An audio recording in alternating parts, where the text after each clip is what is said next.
Then we'll get to the last two things that I'll show in this world tour. So it's a simple ice farm. I just uh, it's it's really nice because I managed to integrate it into like a natural hole that was in the mountain here. So it's barely visible from the outside, and it's completely packed into this mountain, which I found really sexy. Um, so yeah, it's slowly collecting ice for me. I just like harvested it, so it's not that much here. Very simple, runs on the clock. Uh, Not really so much to it. These pistons are sticky. They pull the ice back.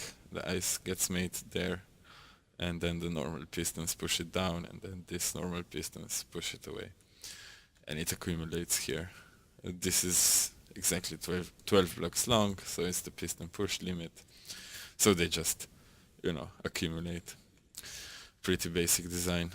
So yeah, that's really it for this area. I mean, there's the villager breeder, but it's pretty much unchanged. You can check the episode before last, I think.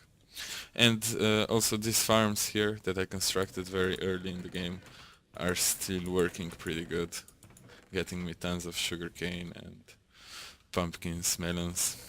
So yeah, pumpkins are pretty much getting full. Um, yeah, sometimes a few pumpkins end up here and a few melons end up here because I push them with pistons and they just fly like everywhere. It's still pretty buggy. So yeah, besides this area around spawn chunks and the area near the stronghold, so here, up here, you can access the pigman farm, just straight up basically. So besides these two areas, I have two more areas in the overworld connected via nether. And that is the Guardian Temple area. I found the Guardian Temple it was like episode 4 or 5, something like that. The exploration episode, I guess. And we've just followed this ice path. I really haven't done any work in the nether, but this falls into decoration category, so it's like on the back of my list of priorities. So firstly here,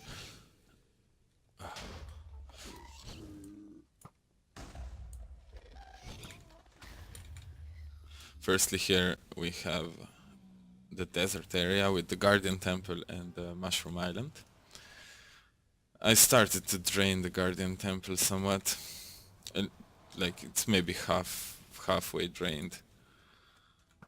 I was mining some sand. Yeah, I also use this as my sand mine because I want to limit hostile spawns around the temple, so just removing the desert. So nothing special going on here, just a Guardian Temple in the middle of removal process. I'm parsing it like this this is a 6x6? 1, 2, 3, no, 5x5 area of water, and then just sponging it.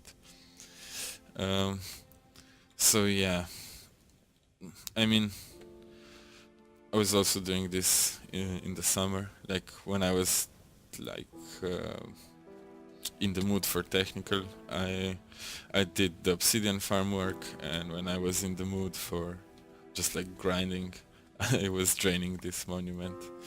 And yeah, I mean, Obsidian farm was really a whole summer project with the chunk loaders and everything.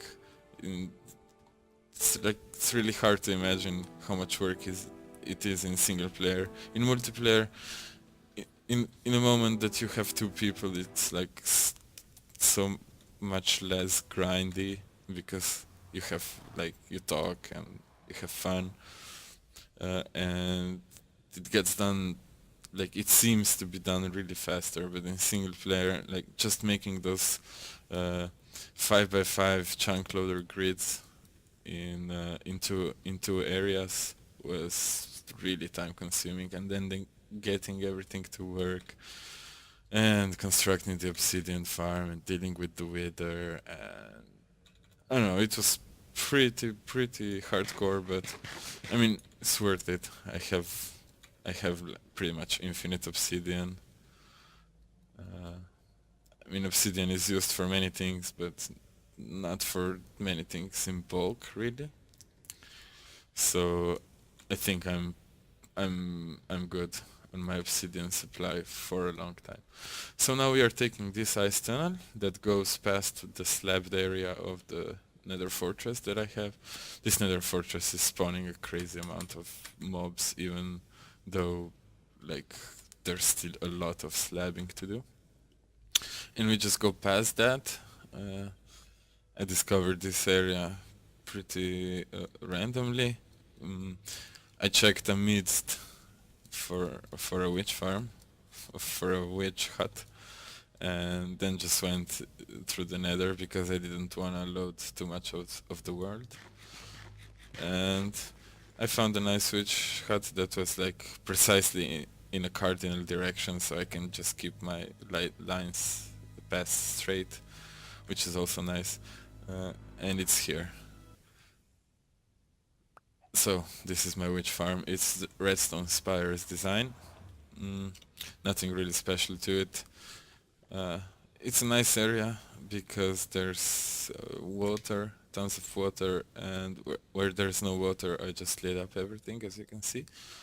It's a roofed forest, so it was nice also to get some wood. This area here was pretty much all covered in roofed forest and cut it down. And you can see I experimented with portal pigment farms here, and they really suck. They suck. They're so slow. And you have to be close to them in order to prompt the pigmen to wander away from the portals. Or I could use some kind of a ghast pusher, but that's just not worth it. So at this point, when I constructed one of these and seeing how slow it is, I just decided that I'll go with the Snow Crashes farm. And it was a good plan since I also had my dragon farm destroyed at that point. So yeah, this is one thing that I use the obsidian for example, to experiment with the portal farms, but they're so annoying to experiment, like misplacing blocks, the lag of the portals. It's just a pretty bad way to farm gold. I mean, it's good for skyblock, I guess, but I don't know. So fortunately, this area has really surprisingly low amount of caves. Oh, so here I was telling you that I'll make a video without a cut, but it was impossible. I was interrupted for a short while here. But it's alright since we are basically at the finish of our tour. The last thing that I'll show you is the storage of the witch farm. But first, yeah, I was talking about caves and how this area, I was really fortunate. It has a really low amount of caves. So this is the storage of the witch farm. I can start the hopper minecarts here, and they just run under here. There's two of them. Collect all the items, except one of them. Probably this one already has like 4 different items in, and then they get unloaded. One here, one here. Just a normal sorter again for all the witch farm drops. And here we have a hidden service door. So I managed to collect quite a bit of redstone and glowstone. Other blocks, like other items, I just left them at 3 chests. But with glowstone and redstone I crafted a bunch of blocks. So I have a lot of reserve whenever I need it. Because when I upgrade to 111, this farm will also stop functioning because it's made around the shifting floor design that stopped working after 1.8. So basically, yeah, after the update this will be pretty much useless, but I will be able to replace it with another witch farm pretty easily, I think. and it's really nice because all the caves are lit up around here, like the small amount of them that exist. They're lit up, and like everything is ready. I just basically rip out this middle part and replace it with a new farm. But I think I'll shift my like the method of getting redstone from witch farming to villager trading eventually. So yeah, I mean, this farm served its purpose, and we will say goodbye to it along with Minecraft 1.8. So down there is the last thing. It's my mesa biome. We won't go there, but just to let you know, I get all my clay there. There's also a haste beacon, haste 1. You only need haste 1 for hardened clay. So yeah, that's pretty much it. This kinda concludes our world tour for this time. Next time we'll be upgrading to 111 and killing the new dragon in the end, and like exploring a little bit the possibilities of 111. I've never played on it. I played on 1.9 and 1.10, but never on 1.11, so it will be something new for me. But anyway, until then, thanks for watching. I've been Yasha, you've been you. See you next time.